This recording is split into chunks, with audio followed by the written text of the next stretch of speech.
Салиматова, Талдыкольская сельская библиотека представляет акцию «Бриэль Брктап. Одна страна, одна книга». Бердибек Сокпакбаев, писатель Казахстана, детский писатель, автор многочисленных произведений.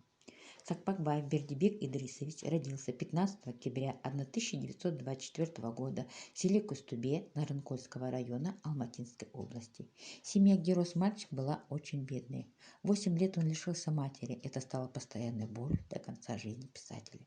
Любовь к знаниям Бердибека привил его старший брат Сатылган, впоследствии погибший на войне. Мальчику пришлось испытать много и пережить тяжелый труд, голод. Тем не менее, он рос очень любознательным и способным мальчиком. После окончания школы прошел службу в армии, затем учебу в Алмате в Казахском педагогическом институте имени Абая.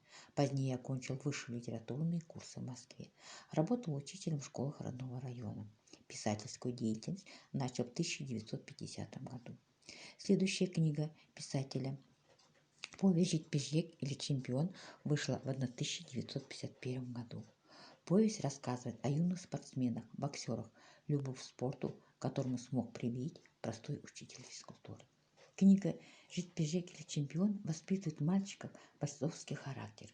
Героем книги является маленький мальчик Мурат из далекого пограничного поселка. Он часто болел, был меньше всех в классе ростом, но все изменилось с приходом учителя физкультуры Николая Трофимовича, который сумел увлечь ребят спортом, именно боксом. И у Мурата появилась мечта стать боксером. Мечта Мурата осуществилась в 16 лет. Он стал чемпионом международных соревнований. Он всегда следовал советам своего учителя. Книга получила большую известность.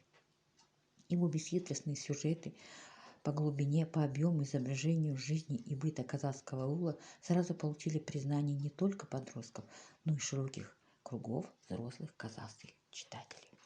Книга воспитывает в мальчишках бойцовский характер, учит честности, справедливости, открывая молодежи простые и мудрые истины, которые человек должен знать, вступая во взрослую жизнь.